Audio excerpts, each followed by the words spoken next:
But I'm trying to get like the permaculture wing, we call them. I'm trying to get the permaculture wing to see themselves as part of a political movement that is about, organized political resistance, because that's the part that everybody seems to have abandoned, and I don't really know why. So I'm currently writing a book with my friends Derek Jensen and Eric McBay, and it's called Deep Green Resistance, and it's about exactly that question. So what would the resistance movement look like, and what would a culture of resistance look like, and how do we do this, sort of step by step? How do people build social movements that actually make that kind of profound change? And in some ways it's been really inspiring, because we look at 6 or 7 different movements across history that have done some pretty amazing things, and you can't not be just incredibly awed by the amount of sacrifice and courage that people have shown through the ages to win whatever justice they have, and that just has got to give us hope. It's like, well, they did it, and what's at stake here is just huge. So we've got to learn again, how to be warriors, even if that's whatever that means to us. But we can't forget the organized political resistance part, because nobody's doing that, and that's got to be brought in, and we've got to consciously take that up as what our movement is about. And because right now all we are is oppositional. All we are is alternative, but we need to be oppositional. We need to be in direct opposition to those forms of power. So that's what I would say. Comment and a question. First, I just wanted to say that I've been to a lot of talks, and I found your thesis very, very refreshing, more than any I think I've been to in a very long time. Well, thank you. That being the idea that there's an extremely popular convenience in politics meshing perfectly with a lifestyle. And right. I think to stand up and challenge that as deeply and profoundly as you do is very, applaud you for that. And I think that I wanted to just say, I think, in a way, your central thesis is the idea that we can't eat our way out of this problem. We have to fight our way out of this. Right. We can't shop our way out of it. We can't be, it's just pathetic that that's the consumer path that we're on. But my question is, and maybe I don't want to put words into your mouth, but it sounds like, or one could take from your discussion, I haven't read your book yet, but the idea that, sort of this anti-technology thesis that, our solution is foraging societies and a sort of a retrogression backwards to that type of living in the environment. And I want to know, I know that technology is kind of strangled also by capitalism in terms of what technology is produced is that which makes a profit, which also naturally destroys the environment in all the ways. But I don't think that has to be the limits of technology or the scope of technology, or that we have to see ourselves as kind of only retreating backwards, but that there could be a future that is beyond a foraging society that is, better than that, yet equally sustainable. And I don't know, I wanted to know your thoughts about that. So let's see. That's again something we could probably talk about for hours. But I would, like I had sort of referred to earlier, I think that it has to be human scale, and that technologies have to be transparent so that we understand how they're made, and any of us could make them. Because otherwise, you end up with this, it's like what we've got right now is a nuclear priesthood, essentially, because we need people who can, take care of the nuclear waste for the next, 40,000, 400,000 generations or whatever. This is like way beyond what the Egyptian pharaohs could have ever hoped for in terms of, keeping their line intact.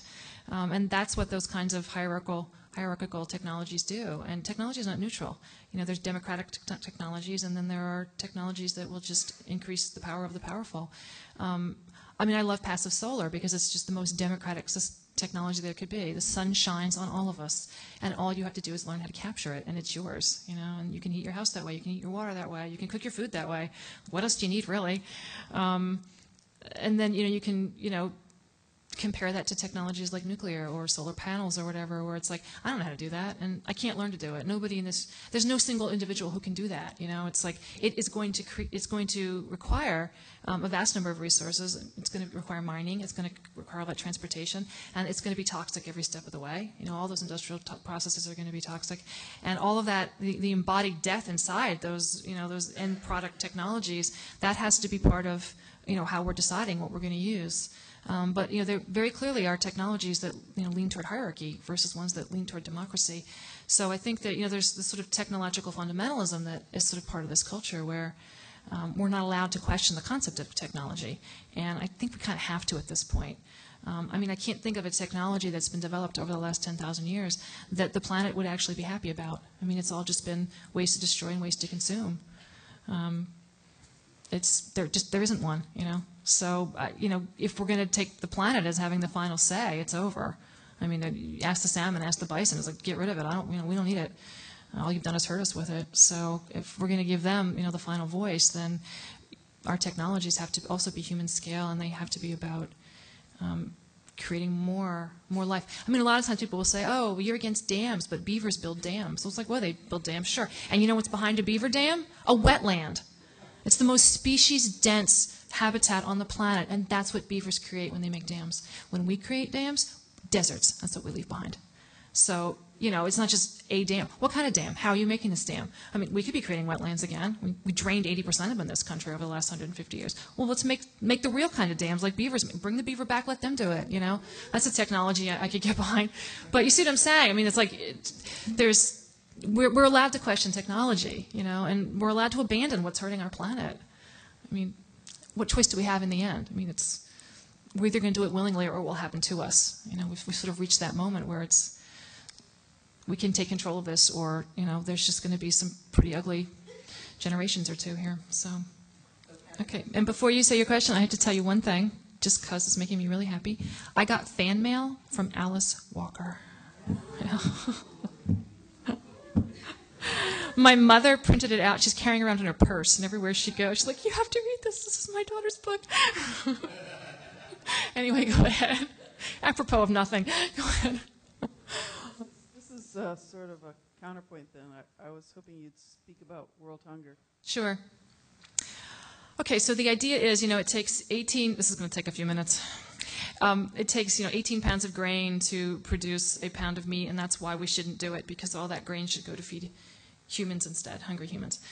Okay, so, a couple of problems here, just sort of in the background. One is that, in fact, cows are not supposed to eat grain. It kills them. And they can only spend about 3 months on a feedlot, and then they all drop dead. The reason that we are feeding all that grain to cows is because of capitalism, and prior to that, it's because of the Green Revolution. There's this huge surplus got created when we started using fossil fuel to create, corn and wheat and whatever. So there's a mountain of corn. There's really nowhere to put it. And at that point, the grain became so cheap that it made economic sense to feed it to cows because it would make them grow really fast. And like I said, it also kills them. But, I don't think anybody in this room is going to make a moral argument for capitalism. So yeah, it became really cheap to do that, and that's the beginning of factory farming. But, the thing to remember is that cows are not supposed to eat corn. It kills them, okay? And it also produces products that aren't good for us. I mean, it completely changes the balance of the fats, for instance, in, dairy and in meat products, ones that create heart disease, for instance. I mean, it's just, the omega-3, omega-6 thing, we can do biochemistry, but, take-home point is it's not good for us either. So that's why that's why, factory farming got created, was because of that surplus. And all of that surplus goes back to fossil fuel. Nobody in Iowa is growing corn in order to feed it to cows. The reason that there is so much surplus is because there are 6 corporations who essentially control the world food supply, the grain cartels. So we can talk about Cargill, which is the 3rd largest privately held corporation on the planet. Okay, 3rd largest. I think they alone control almost 50% of the wheat. And you can just go down. These 6 corporations essentially control everything. Now, because it's a monopoly, they're able to drive the price of grain below the cost of production. So no matter how much corn a farmer grows, they cannot even make their costs back. Okay? And so every year, what happens is, because the corporations control everything, including our government, the United States government will kick in just enough money with a farm bill so that the farmers aren't actually driven out of business. So they'll give them just enough money to keep it going. And then next year the problem is actually accelerated because there was that much more surplus produced by these poor farmers. So the price is even lower still. And, the corporations are making this huge profit, and then $380 billion a year is going to Cargill, Monsanto, blah, blah, blah, blah. That's how much money. So that's why there's all this surplus, okay? It's because there's this monopoly from these 6 corporations. Given that the surplus is so cheap, that's why it gets fed to cows. So we've kind of got the whole thing backwards. And again, factory farming on every level is a complete nightmare. We just need to make it illegal, period. So now if you want to talk about hunger on a world scale, what happens is what they call agricultural dumping. So here's these giant corporations. They got all this really cheap grain that we paid for, and they go to poor countries and they just flood the market with it. When Walmart does this, we understand. They come to town, they open up shop, they drive all the local businesses out, right? And now everybody's dependent on Walmart for whatever it is they need. Well, this is what's happened around the world with agriculture. These 6 giant corporations dump this cheap grain everywhere. According to Oxfam, they can sell it for half the production costs of most poor countries. So what's happened for the last 30, 40 years is that literally 1 billion people now live in slums because of this. They've been driven off their land. They cannot compete with these grain cartels. And half the reason is because, we are subsidizing this destruction. This is just a horrifying arrangement on every level. The last place that you want to dump cheap food is near chronically hungry people, because this is what's creating the problem. And the problem is, I think that, again, we have this terrible naivete because we don't live in farm country. I really doubt anybody here, is from Nebraska. If you are, wow, that's amazing. You never meet anybody from Nebraska. But we don't really understand the situation of what is happening to farmers in this country and around the world because we don't live there.